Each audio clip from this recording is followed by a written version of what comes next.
የተቃውሞ ሰልፍ ሊካሄድ ነው። ቅዳሜ በአዲስ አበባ የተቃውሞ ሰልፍ ሊደረግ እንደሆነ እየወጡ ያሉ መረጃዎች አመላክተዋል።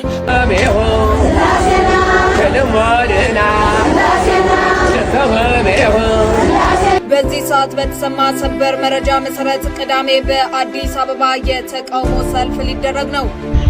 የሚከራይ ቤት ፈልጌ ዙሪ አጣሁ። የሚጠራው አንድ ክፍል ቤት የደሞዜ ሁለት ምናምን እጥፍ ነው።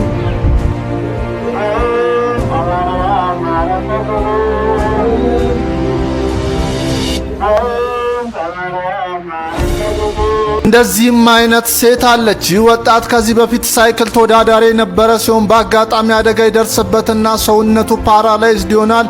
ሰላም ጤና ይስጥልኝ። እንዴት አላችሁ? እግዚአብሔር የተመሰገነ ይሁን። በወቅታዊ ቪዲዮዎች ተመልሼ መጥቻለሁ።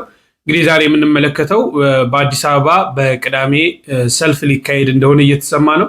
የምን ሰልፍ ነው የሚካሄደው፣ ለምንድን ነው የሚካሄደው የሚለውን የምንመለከት ይሆናል። በኤርትራ ኦርቶዶክሳውያን ተዋሕዶ ቤተክርስቲያን ውስጥ አንድ የተደረገ እጅግ በጣም የሚያስደንቅ ብዙዎችን ያስደንቅ አንድ ነገር አለ።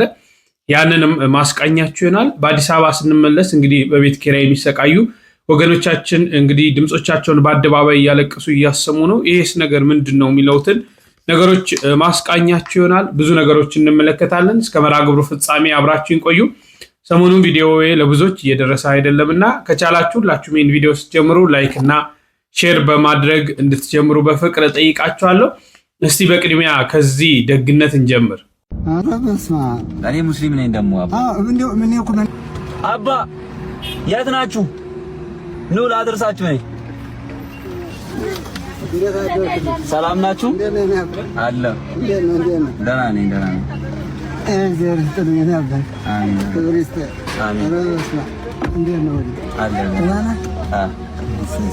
እሰርላችሁ አልታሰረ ሄድ ሜል አልታሰረ ይሄዳል። ግን ያው ትራፊክ ሲያየን ይቀጣናል። እዚህ ጋር አለች። አሁን ይዟል። እንደና ደህና ነኝ። ደህና ነኝ። ሰላም ናችሁ? ደህና እግዚአብሔር ይመስገን። ደህና አልሐምዱሊላህ። ወንድሜ ክብር ይስጥናት። አሚን። እንዴት ናችሁ? ማለት ይቆም የለም መኪና ታክሲ ያስቸግራል። አዎ ገላን ልሄድ ብዬ ባስሚ እያዘው ልሄድ ገላንን ባልታች ገላን እንዲህ አውቀዋለሁ በስም ምናምን ገላን ይባላል። እዚያ ጋርመንት ወደ አልፎ ገላን ኮንዶሚኒየም የሚባል እዛ ልሄድ እኮ እዛ ናችሁ? የታ ይሄ እዚህ ማለት እዚህ ነው። እዚህ ናችሁ አሁን ያላችሁት? ሚካኤል እዛ ደርሳችሁ ልትመለሱ ነው? እዛ ደርሼ ልመለስ ነው። ተባረክ ወደዚህ ልተምሩ። አሚን። እድሜ ይስጥህ እናቴ። ወግባልኝ። አሚን። ወደ ስራ እየሄድክ ነው? ሌላ ጊዜ እናት ነበር የምሸኘው። ዛሬ ደግሞ እርሶን ሳይ ለምን አባት ደግሞ አልሸኝም ብዬ አረብናት እርሶን እየሸኘሁ መልአኩ ይጠብቅልኝ እንደወለገው የኔ አባት። አሚን። አሁን ለኔ ብራን ይመጣ አረብናት አረ ለምን ችግር የለውም አባ። ሌላ ጊዜ በየቀኑ አንዳንድ እናት እሸኛለሁ። ጠዋት ላይ ወይ ከሰዓት ስራ ሰዓት ክፍት ሰዓት ሳገኝ አንድ እናት እሸኛለሁ። በእናትህ ክብር ይስጥህ እናት። ያላሰብከው ሲሳይ ይስጥህ። አሚን። እንደው በእውነት ያላሰብከው ሲሳይ ይስጥህ። ያላሰብከው ሲሳይ ይስጥህ። አሚን። የሰው ፍቅር የሰው ሞዴል ይስጥህ። ማር ነው እንደው ማር ሁንልኝ። አሚን።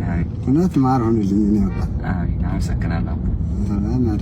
እንደዚህ ያለ መንፈሳዊ ስራ ማለት እንደው እግዚአብሔር እኮ ይገርማችኋል። እንደው ሰው የሚያድርበት እግዚአብሔር ስራ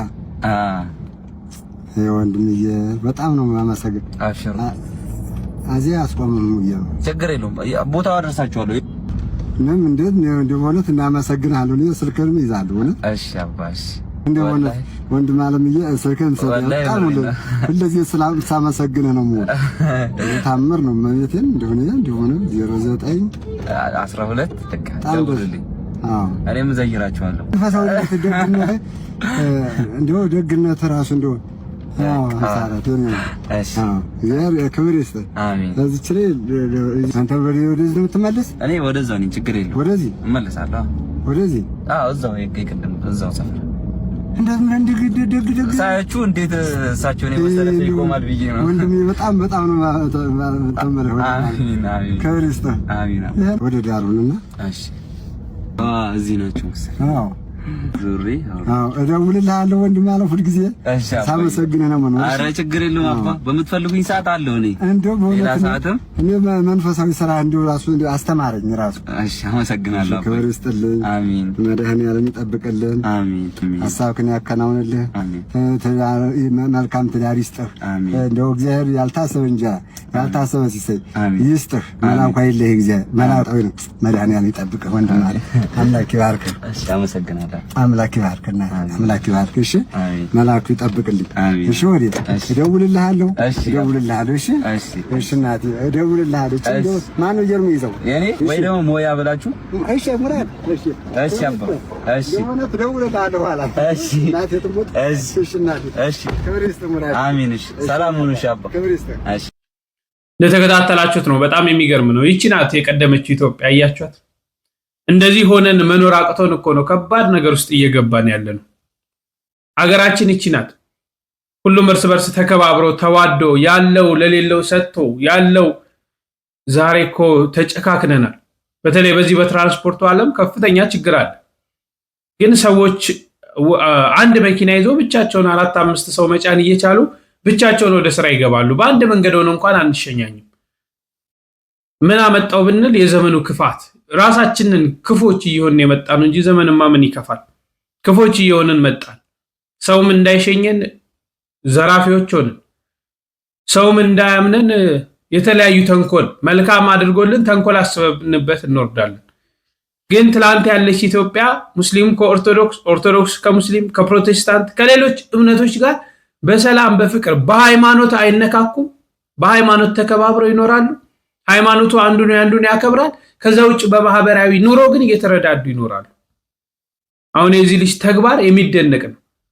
ሁላችንም ብርቅ አድርገን ለምሳሌ ይሄን ቪዲዮ ከቲክቶክ ሳመጣላችሁ ወደ 1.7 ሚሊዮን ቪው ነበር።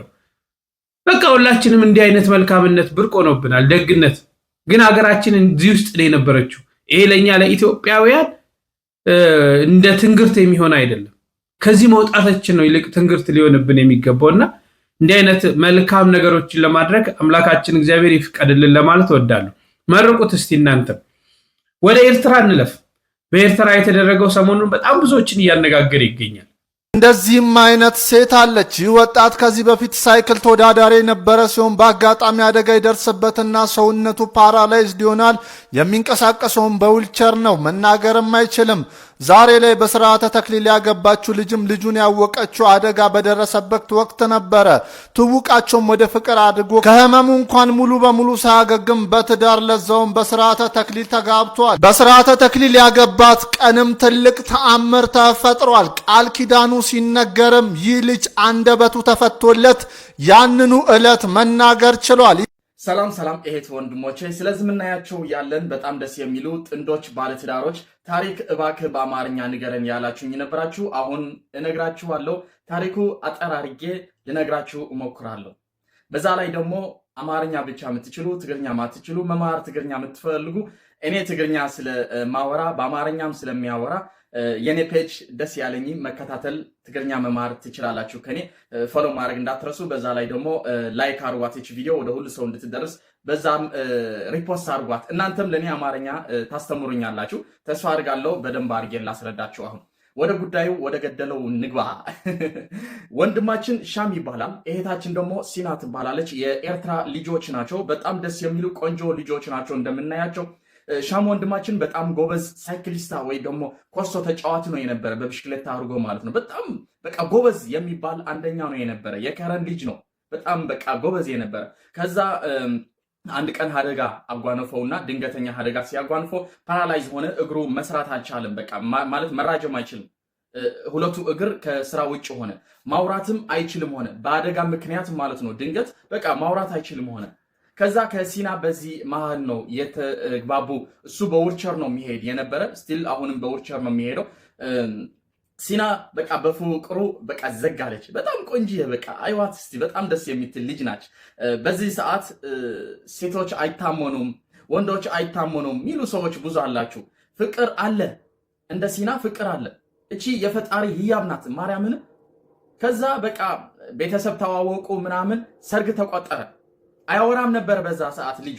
በውልቸር ነው የሚሄዱ የነበረ። ግን እሷ ልቡ አይታ በቃ በእውነተኛ ፍቅር ተሸንፋ በቃ ከሱ በፍቅር ጀመረች ማለት ነው። ማርያምን በጣም አንደኛ የሆነች በቃ የሆነች ልጅ ናት። የተባረከ ልጅ የተባረከ ትዳር ይሁንላቸው። የተባረከ ልጅ ደግሞ ፈጣሪ ይስጣቸው ማርያምን። ከዛ ሰርግ ተቆጠረ። ቀለቤት ሊያስሩ እንትን ገቡ ቤተክርስቲያን ላይ ሲገቡ እንደዚህ ቪዲዮ የምናየው ያለን ቀለቤት ያደረጉ መሐላ ያረገ አፉ ተከፈተ፣ ልሳኑ ተከፈተ፣ ማውራት ጀመረ በዛ ሰዓት ላይ ማለት ነው። በፊት አያወራም ነበረ። እግዚአብሔር ምን ይሳነዋል? ማርያምን እግዚአብሔር አምላክ የተመስገነ የተባረከ ይሁን። ማርያምን እግዚአብሔር ምን ይሳነዋል? በዛ ሰዓት ላይ አፉ ልሳኑ ተከፈተ። አሁን ማውራት ቻለ ማለት ነው። በጣም ደስ የሚል ሰርግ ጀመሩ። በጣም ደስ የሚል ትዳር ደግሞ ያሳለፉ ነው እና ትዳራችሁ ፈጣሪ ይባርካችሁ በሉት። የቺ ቆንጆ የሆነች ልጅ ደግሞ በቃ አመስጉንልን፣ በቃ መርቋት እስቲ። የቺ ልጅ ሲያያት በቃ ቤተሰቧ ነው የሚታየኝ። በቃ ምን ያህል ስርዓት ያላቸው ፍቅር የሆኑ ቤተሰብ ነው ያሳደጓት። በቃ አባቷ በጣም ጎበዝ አባት ነው ያላት። ለሻም ወንድማችን ለባሏ እንደ ልጁ ነው ያየው። እንደ ልጁ በቃ እንደ የልጁ ባል ሳይሆን እንደ ልጁ በቃ እንደ ልጁ ነው ያፈቀደለት ያፈቀረው እሱም የተቀበለው እና ቤተሰቧን መመስገን ይገባቸዋል ማለት ነው። እና ሙሉ ደስታ እንዲሆንላቸው ደግሞ ሁላችን ጸሎት እናርግላቸው። በአጤር ጊዜ ወንድማችን በሁለት እግሩ እንዲሄድ ማለት ነው ሙሉ ጤና ፈጣሪ እንዲሰጠው ሁላችን ጸሎት እናርግለት። ማርያምን ሲና ግን ትለያለች። በቃ የዘመና መልአክ ናት። በቃ የፈጣሪ ልጅ ናት። ማርያምን ትለያለች። በቃ የሁሉ የፍቅር ንግስት ናት። ሲናዬ እንወድሻለን። ማርያምን ትዳራቸው ይባርክና ተስፋ አድርጋለሁ። በእውነት በጣም ነው የሚገርመው። እንዲህ አይነት ፍቅር ይስጣችሁ በቤታችሁ፣ በኑሯችሁ፣ በትዳራችሁ፣ በጓደኝነት እንዲህ አይነት ፍቅር ይስጠን። እንግዲህ ይቺ ልጅ ይህንን ወንድማችንን ያወቀችው ጉዳት ከደረሰበት የሳይክል ጉዳት ከደረሰበት በኋላ ፓራላይዝድ ከሆነ መናገር ካቃተው በኋላ ነው የተዋወቁት። ከዛ በኋላ ነው ዛሬ እኮ በፍቅር አብረን ኖረን ቅድሚያ በፍቅር አብረን ኖረን ሴቷ ወይም ወንዱ ጉዳት ቢደርስበት በመካከል እየኖርን ጉዳት ቢደርስበት ትተን ነው የምንሄደው። ትላንት አብረን ያሳለፍናቸውን ጊዜዎች አናስብም። ዛሬ ግን በጉዳት ውስጥ እንዲህ አይነት ፍቅር አለ። እግዚአብሔር ደግሞ ክብሩን ሲገልጥላቸው በቤተ ክርስቲያን ቃል ሲገባ መናገር የማይችለው ልጅ ተናገረ። ነገ ደግሞ ሙሉ ለሙሉ ፈጽሞ ተምሮ እናየዋለን። ምሕረትን አግኝቶ እግዚአብሔር ቸርነቱን ልኮለት ሊያስተምረን ነው። በየዘመኑ እንዲህ ማለ እንዲያደርጉ አንዳንድ ነገሮች ሲከሰቱ ወዲያው ወደ ራሳችን አንመጣም። ለምን ተከሰተ ብለን አናስብም። እግዚአብሔር ግን በእንደዚህ አይነት ውስጥ ሊያስተምረን ይፈልጋል። ከነዚህ ሰዎች ብዙዎች ልንማር ይገባል። በተለይ ቤት ውስጥ በትዳር ዓለም ኖራችሁ የምትጨቃጨቁ ባልየው ትንሽ በሽታ ሲይዘው ሚስትየው ትንሽ በሽታ ሲይዛት ጭቅጭቅ ውስጥ ንትርክ ውስጥ የምትገቡ ሰዎች ልታስተውሉ ያስፈልጋል ብዬ አስባለሁ። ልናስተውል ያስፈልጋል ይሄንን ነገርና እግዚአብሔር ፍቅራችሁን አይቀይረባችሁ ለማለት ፈልጋለሁ። እስቲ ወደ ቤት ኪራይ የሚሰቃዩት እንለፍ። የሚከራይ ቤት ፈልጌ ዞሬ አጣሁ።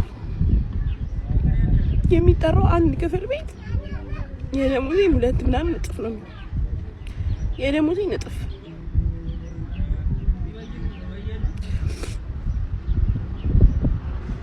ከተማ እንኳን አይደለም ማለት ከተማ እንኳን አይደለም ጫፍ ነኝ።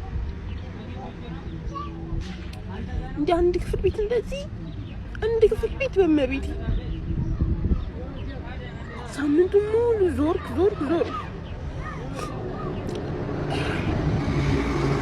የምር በጣም ነው የደከመኝ።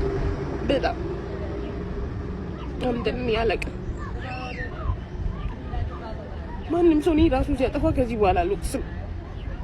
አሁን ላይ የመከራ ዕቁብ ደርሶት የሚወጣለት ደግሞ ሀዘኑን የሚገልጽ ተረኛ ሰው ማን ነው ማለት ነው የጀመርነው እንጂ ሁላችንም በየተራ ሀዘናችንን፣ ችግራችንን፣ እንጉርጉሯችንን፣ ስቃያችንን በዚህ በሶሻል ሚዲያ ዘመን ማንም ሰው ችግሩን ደብቆ በማይዝበት ገበና የሚባል ነገር በሌለበት ዘመን ላይ አውጥተን እየተናገርን ነው ያለን።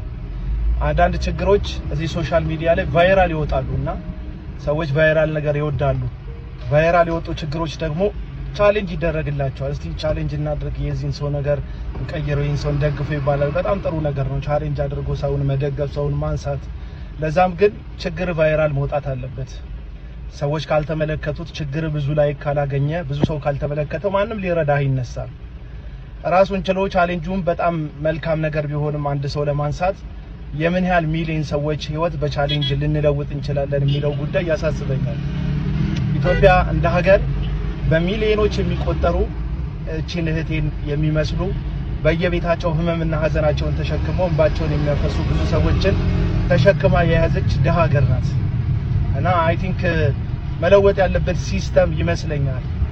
በዚህ ነፃ ገበያ ላይ ነጋዴዎችና ባለሀብቶች ደግሞ ትልልቅ ቦታ ላይ ያሉ ሰዎች ራሳቸውን ተጠቃሚ በሚያደርግ መልኩ በሚሊዮን የሚቆጠረውን ህዝብ እንደፈለጋቸው እንደ እንዝርት ሲያሾሩትና ወደፈለጉበት መንገድ ልክ እንደ መስኖ ውሃ እየቀደዱለት መስመር ሲያበጁለት ሲስተዋላል። በመቶ ሚሊዮን የሚቆጠር ህዝብ የራሱን ዕጣ ፈንታ በራሱ መወሰን አለበት። ይህን ስናገር ስለ አመጽ፣ ስለ ነውጥ፣ ስለ ብጥብጥ፣ ስለ ክፋት፣ ስለ ተንኮል፣ ስለ ፖለቲካ እያወራው አይደለም። ይህን ስናገር ስለ ህዝብ አቅምና ስለ ህዝብ ጉልበት እያየው እያንዳንዳችን ኪሳችን ውስጥ ያለው ገንዘብን ባለማውጣት በጣም ብዙ ነገር መለወጥ እንችላለን። የዳቦ ዋጋ ለማይቀንሱልን ስግብግብ ነጋዴዎች፣ የስንዴ ዋጋ ለማያሳንሱልን በሀብት ላይ ሀብትን መደርደር ለሚፈልጉ በቃል ለማያውቁ ሆዳሞች እኛም ኪሳችን ውስጥ ያለችዋን 50 ብር የሚሆን 10 ብር በመከልከል የነሱን ኢኮኖሚ በሁላችንም ኪስ አቅም መዋጋት እንችላለን ብዬ አስባለሁ።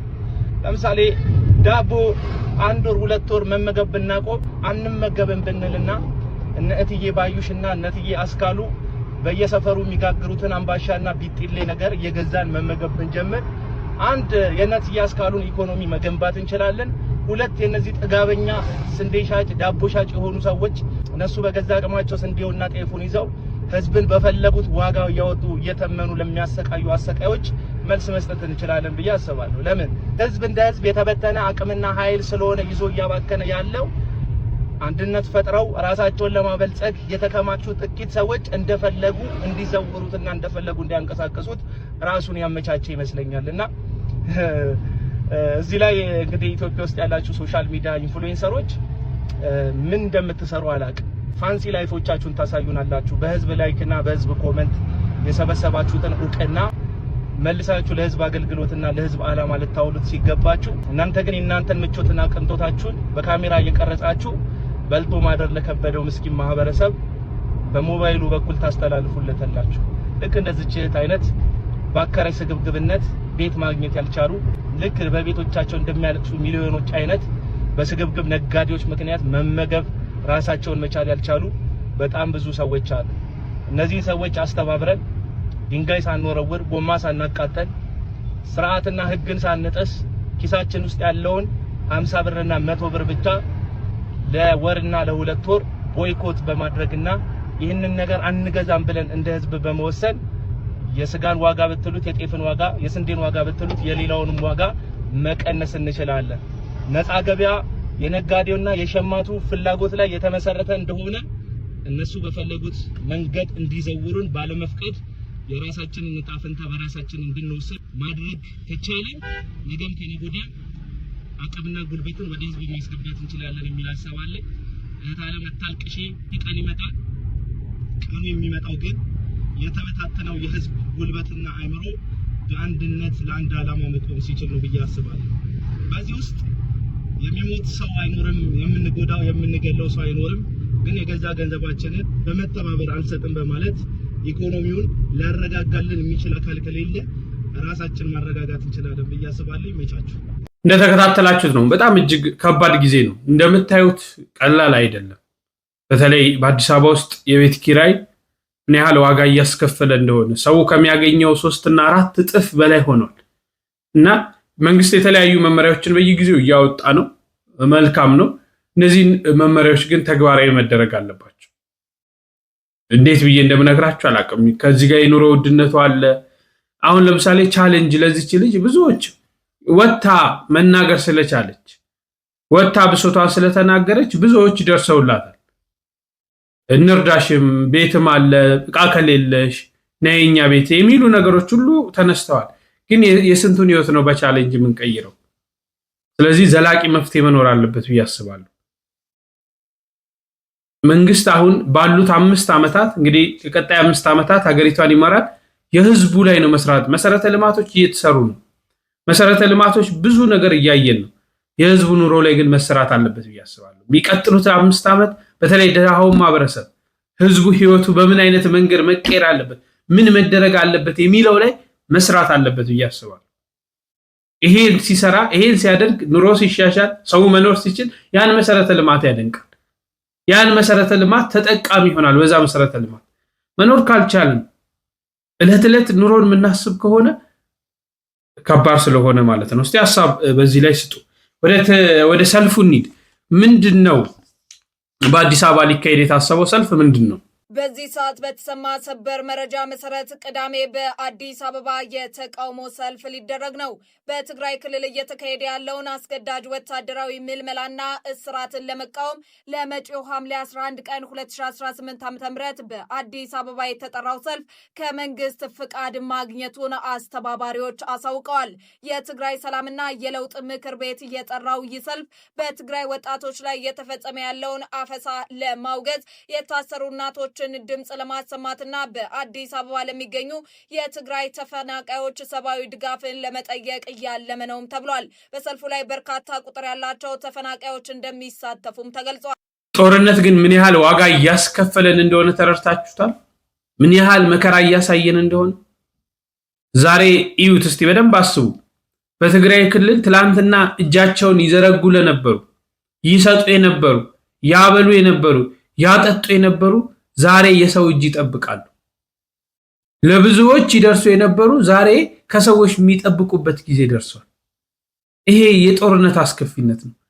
እርስ በርሳችን ነው እየተገዳደልን ያለን፣ ወንድም በወንድሙ ላይ ማለት ነው።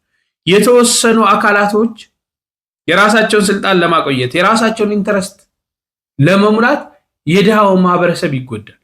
ስለዚህ በትግራይ የሚገኙ ጦርነት በቃን እያሉ አንፈልግም፣ ሰላም ነው የምንፈልገው፣ መስራት ነው የምንፈልገው፣ መለወጥ ነው የምንፈልገው፣ ደቀናል፣ ምንም ለውጥ የለም፣ አንገዳደል እያሉ ነው። ብዙዎች እኮ እያመለጡ ብዙዎች እየሸሹ ዛሬ አዲስ አበባ ላይ ሰፍረው እናገኛቸዋለን።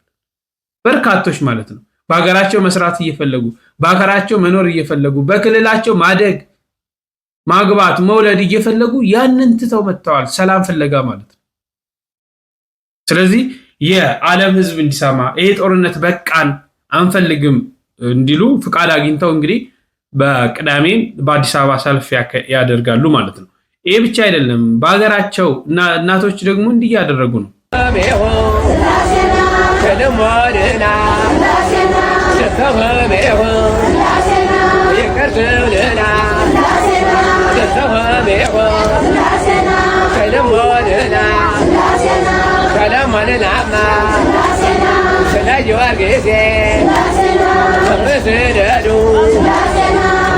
ታዲያ ያሳዝኑ። እንዲወርቀው ሲለምኑ፣ እንዲወርቀው ሲማጸኑ፣ ሲያለቅሱ ፈጣሪ ምሕረቱን ይላክ፣ እሱ በቃችሁ ይበለን። በጣም ሀገራችን ላይ ደግሞ እጅግ አሳሳቢ የሆነ ነገር መጥቷል። አሁን በተለይ በዝናብ ሁኔታ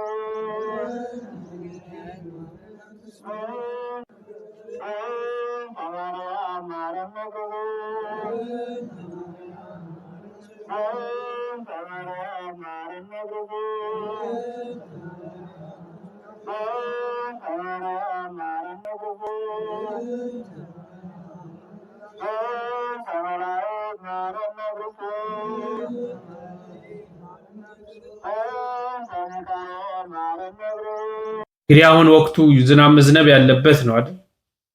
አዎ፣ እርሻው ታርሷል፣ እህሉ ተዘርቷል። ይሄ እህል ደግሞ ልምላሜ ይፈልጋል፣ ዝናብ የሚፈልግበት ሰዓት ነው። ግን እኛ በምን በኩል እግዚአብሔር ዝናብን ሲላክልን ተከፋፈልን እኮ። ተጨካከን እኮ ተገዳደልን እኮ የሰው ደም እንደ ውሃ ፈሰሰ እኮ ምድሪቷ በደም ጨቀየች በክፋት አጨቀየናት በተንኮል አጨቀየናት በምቀኝነት አጨቀየናት በዘረኝነት አጨቀየናት እንዴት እግዚአብሔርስ ይቅር ይበለን እንዴትስ ይማረን እኔ ግራ ይገባኛል አንዳንዴ እንግዲህ እነዚህ ያው ዝናቡን ላክልን እባክህ ብለው ከብቶቻቸውን ሳይቀሩ ይዘው ዝናብ ባለበት በወንዙ ደርቋል ብለው ምሕረትን እየለመኑ ነው አቤቱ ማረን እያሉ አቤቱ ይቅር በለን ድረስልን እያሉ ነው ከባድ ነው ረሃብ ጦርነት ይሻላል አባቶቻችን በረሃብ ከመሞት በጦርነት መሞት ይሻላል ይላሉ እግዚአብሔር በቃችሁ ይበለን እሱ በቸርነቱ በምሕረቱ ምሕረትን ይላክልን ሁላችንም በጸሎት እናስብ በጸሎት ሀገራችን እናስብ እንደው አንድ ነገር ብቻ ላስመልክታችሁና እንጨርሳለን እስቲ ይሄንን ይዩት በቤታችን ቅድስት ድንግል ማርያም አማላጅ ናት ጌታችን መድኃኒታችን ኢየሱስ ክርስቶስ ደግሞ ጌታ ሳይሆን የጌቶች ጌታ ነው ስላተወኝ አንተተብሎ ሁሉ ሰው ነኝ የለኝም ጎዶሎ በከፍታ ብኖር በዝቅታ ደስተኛ ነኝ ሁልጊዜ በጌታ በድንኳኔ ደስታ ሙሉ ነው በድንኳኔ ዝማሬ ሙሉ ነው በማንነቴ ላይ እግዚአብሔር ጻድቅ ነው በድንኳኔ ደስታ ሙሉ ነው በድንኳኔ ዝማሬ ሙሉ ነው በማንነቴ ላይ እግዚአብሔር ጻድቅ ነው ይህን ማን እንደሚያስቆም አላውቅም ይህ እመቤታችን ስለ ቅዱሳንን ምስል ይዞ በአደባባይ ወጥቶ እንዲህ ነው ማለት የቤተ ክርስቲያን ስርዓት አይደለም ቅዱሳትን ስዕላቱን አታቃሉ መገኘት ያለበት ቦታ አይደለም ይይዛችሁ ይሄዳችሁ ያላችሁት የሌላው ቤተ እምነት የፕሮቴስታንቱ የእስልምናው እምነት በመንገድ ላይ ራሳቸውን አስተምረው ሲያስተምሩ ረበሻችሁን እንላለን እኛ ስናደርገው ትክክል ነው ሌላው ሲያደርግ ኃጢአት እኛ ስናደርገው ልክ ጥርቅ የሚሆንበት መንገድ የለም ቤተክርስቲያን እንዲህ አይነት ስርዓት የላትም እባካችሁ ተው ማአት ነው የምታመጡት ለቪው ነው አሁን ስለመቤታችን ምልጃ ደንቆ ነው ስለመቤታችን ማዳን ደንቆ ነው ገብቶ ነው ከልብ ተጠቅመበት ነው አይደለም ቪው ለማግኘት የቪው ጥማት የላይክ ጥማት ወዴት እየወሰድን ነው ስርዓቷን እያፋለስን ነው እባካችሁ አቁሙ ይሄ ነገር ትክክል አይደለም ቤተክርስቲያን በአደባባይ በዚህ አይነት መልክ ስበኩ በዚህ አይነት መልክ የመቤታችንን ምልጃዋን የመቤታችንን አማላጅነት ግለጹ አላለች ለራሳችሁ ቪውና ለራሳችሁ ስትሉ የቅዱሳኑን ስዕል ባታረክሱት በረከት እናገኝበታለን ብላችሁ አስባችሁ ከሆነ አያመጣላችሁም ድንግል ማርያም ይሄ አያስደስታት ወዶት ገብቶት ፈቅዶ አማላጅነቷን የተቀበለ ነው እንጂ አንተ በአደባባይ አማላጅነቷን ስለመሰከርክ ይሄኔ ዱላ ቢመጣ መገረፍ ቢመጣ ትተትሮጣል ምንም ማይካዳቀኑ እሺ ራሳችን ለማዳን ዛሬ እንደ ቅዱሳኑ ዘመን አንተ የት ስታማልዳይና ብሎ ልግረፍ ቢለው ትቶ ነው የሚሮጥ ምልጃን እንኳን ለመግለጽ የሚበቃ ጸጋ የለንምና ይሄንን እንተው ይሄንን መልከትና እንጨርስ መነኩሴ ከከተማ ይውጣ አንተ ዋሽንግተን ዲሲ እየተንደላቀቅ ይውጣ በርገር እየበላ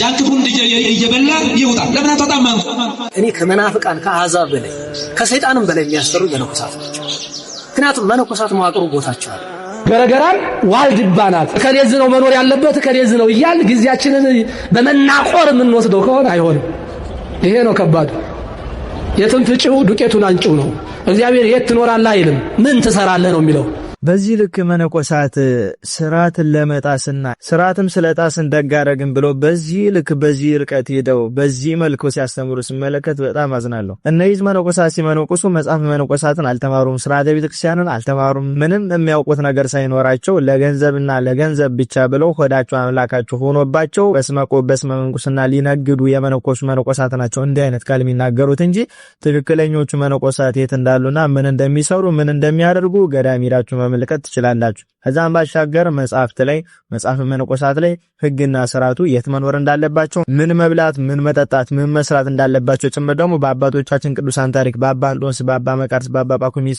እንዲሁም በተለያዩ በአባ ሲኖዳ እንዲሁም ደግሞ በአባ ጳውሊ ታሪክ በቅዱሳን አባቶቻችን ታሪክ መነኮሳት የት መስራት የት መኖር እንዳለባቸው በአግባቡ ጠንቅቀን ተምረናል። መኖር ያቃታቸው እነሱ ናቸው። ስለዚህ ከከተማ ላለመውጣት ክፉ ሰው ለክፋቱ ቃል እግዚአብሔርን ይጠቅሳል፣ መጽሐፍ ቅዱስን ይጠቅሳል እንደሚባለው ለዚህ ክፋታቸው ለዚህ ስተታቸው ስተት አይደለንም ለማለት በዚህ ልክ ሲጓዙ ስንመለከት በጣም እናዝንባቸዋለን። ለዚህች ቤተክርስቲያን በዚህን ሰዓት ችግርና ፈተና የሆናችሁባት ለቤተክርስቲያን እናንተ ራሳችሁ ናችሁ። ከባድ ፈተና አለብን፣ ስለዛ ፈተና ማውራት ሲጠበቅብን አሁን ስለ መነኮሳት ከተማ መኖር አለመኖር አናወራ ብላችሁ ትናገራላችሁ። ከእናንተ በላይ ፈተና የሆነባት ቤተክርስቲያን ላይ ማን አለ? ስለዚህ የጉዳይ ቀላል ጉዳይ አይደለም። በደንብ ኮፒ ሊንክ፣ ሼር፣ ፖስት እያደረጋችሁ እኚህ መምህራችን ደግሞ የሚሉትን ነገር ሰምተን ደግሞ እንመለሳለን። ወደ መምህራችን እንለፍ። ግልጽ እንናገረው ከተባለ የዚህ ዘመን ትልቁ በሽታ መነኮሳት በቤተክርስቲያን መዋቅር ውስጥ ተሰግስገዋል። እኔ ከመናፍቃን ከአሕዛብ በላይ ከሰይጣንም በላይ የሚያስፈሩ መነኮሳት ናቸው። ምክንያቱም መነኮሳት መዋቅሩ ቦታቸው አይደለም። አንድ መዋቅር ባሳይ በጣም የተሻለ ይመስለኛል። ማለት ቤተክርስቲያናችን እንዴት እንደጠፋች ማሳየት ያስፈልጋል። አጋንንት ምንኩስናውን አበላሹት። ጳጳሳት የሚሾሙ ከመነኮሳት ብቻ ነው። ስለዚህ የሚሾሙ የተበላሸው መነኩሴ ጳጳሱ ማለት ምን ተበላሸ? ቅስና ተበላሸ። ካህኑን የሚሾመው ካህኑን ወደታች የሚሰጠው ክህነቱን ጳጳሱን ቅስናው ሲበላሽ ምን ተበላሸ? ቅስናው ክህነቱ ተታች ክህነቱን አይደለም ህይወቱ ነው። ቅድም እያልኩ ያለው ስለ ህይወቱ ነው። የመንኩስናው ሲበላሽ የጵጵስና ህይወት ተበላሽ። ከመነኮሳት ከጳጳሳት የማይጠበቁ ቃላት እንሰማለን። እንደዚህ አይነት በጣም ራሳቸውን አዋርደው ቤተክርስቲያንን የሚያዋርዱ እግዚአብሔር ራሱ በጊዜው ያጸዳቸዋል ብዬ ይጠብቃል። ይጸዳል። ማንኛውም ሰው አይቀርም። ይሄ ታሪክ በግብጾች ታሪክ ውስጥ ይተከሳል። መነኮሳት ከተማ ገብተው በጣም በሚረብሹበት ጊዜ እግዚአብሔር የፋርስን ንጉስ አመክ መነኮሳትን ብቻ መርጠህ ግደልልኝ ብሎ እግዚአብሔር መነኮሳትን ለብቻ ወደ 700 ገዳማት ውስጥ ያሉ መነኮሳትን አርዷቸው ሄዱ።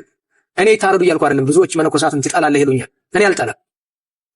እኔ ሳይሆን ራሳቸውን እንደሚጠሉ ነፍሳቸውን እንደሚጠሉ ከተማ ምን ይሰራል? ውስኪ ምን ያደርግለት? ለቤተክርስቲያን መዋቅር ውስጥ የተሰገሰገ ሰው መነኩሴ የሆነ ውስኪ እየጠጣ ጥሬ ስጋ እየቆረጠ መዋቅር ውስጥ ወደ አብሶ ካለ ማለትም ከእግዚአብሔር ይልቅ ሆዱን የሚያስቀድም ለክርስቶስ የሚያመልኩ ብለው ጳውሎስ ተናግሯል። ሆዳቸው አምላካቸው ያለ ሰው መዋቅር ውስጥ ካለ መነኩሴ ሆኖ መነኩስናን የሚያሳፍር ሰው መዋቅር ውስጥ ካለ ሙስና የሚቀበል በገንዘብ የሚገዛ ሰው ካለ ምንፍቅና ያለበት ሰው ካለ እንዴት ነው ምዕመናንን እንዴት አድርገን ማስተካከል እንችላለን? እንዴት ነው ምዕመናንን ወደ ሰማያዊ ማዕረግ ማድረስ እንችላለን? በጣም አስቸጋሪ ስለሆነ ለቤተክርስቲያን መዋቅር በተቻለ መጠን ሌሎችም ችግሮች አሉ። ግን እንደው ቀድሞ ይሄ ነገር ቢታሰብበት። ለመምህራችን ቃለ ሕይወት ያሰማልን፣ ተስፋ የምናደርጋት መንግስተ ሰማያትን ያወርስልን። ስለዚህ በዚህን ጊዜ ከመነኮሳትና ከቤተክርስቲያን አገልጋይ በላይ ለቤተክርስቲያን ፈተና የሆነባት ምንም ነገር ማንም የለም። ስለዚህ እኛ አገልጋዮች ስርዓት ብንይዝ ቤተክርስቲያን ሰላም ታገኛለች፣ ምዕመናንም ደግሞ በስርዓቱ ተገዝቶ ይኖሩ ነበር። ስለዚህ ለቤተክርስቲያን ፈተና ከመሆን ራሳችሁን ብትታደጉና ወደ ነበራችሁበት ዓላማዬ ብላችሁ ወደ ገባችሁበት ወደ ገዳም ተመልሳችሁ እናንተም በስርዓታችሁ ምዕመናንም በህግ በስርዓታቸው ካህናትም ዲያቆናትም ነው ቤተክርስቲያንን በህግ በስርዓታቸው እንዲያገለግሉና እንዲገለገሉ ይሆናል ማለት ነው። ስለዚህ ስርዓት እየጣሳችሁ መዋቅር እየጣሳችሁ እንደፈለጋችሁ እየኖራችሁ የፈለጋችሁትን እየበላችሁ የፈለጋችሁትን እየረገጣችሁ የፈለጋችሁትን እየለበሳችሁ የፈለጋችሁትን እየነዳችሁ መነኩሴ ነኝ ማለት በፍጹም ተገቢ አይደለም። ይሄ ራስን መዋሸት ምዕመኑን ማታለልና እግዚአብሔር ላይ መዘበት ነው የሚሆንባችሁ። ስለዚህ ፈሊጥ አያስፈልግም፣ መላ አያስፈልግም፣ ምንም ምክንያት አያስፈልግም። ይሄ ሁሉ እናንተን ከጥፋተኝነት አያድናችሁም። ስለዚህ ስርዓት ብትይዙና እንደዚህ አይነት ትምህርትም ደግሞ ማስተማር ብታቆሙ መልካም ነው ለማለት ነው። ኮፒ ሊንክ፣ ሼር፣ ፖስት እያደረጋችሁ አድርሱላቸው። መቼም ቲክቶክ ይጠቀማሉ። በየቲክቶክ አካውንት ከፍተው ተኮልኩሎ ስላሉ ይደርሳቸዋል ብዬ ተስፋ አደርጋለሁ። ለወንድማችን ቃለ ሕይወት ያሰማልን። ሐሳብ አስተያየት እናንተ ስጡ። መቼም ሰሞኑን ስለመነኮሳቱ በጣም ብዙ ነገር እየተባለ ነውና በዚህ ዙሪያ ሐሳባችሁ እንድትሰጡ በፍቅር ጠይቃለሁ። በሌሎች መርሃ ግብሮች እንገናኛለን። እስከዛው ቸር ቆዩልኝ።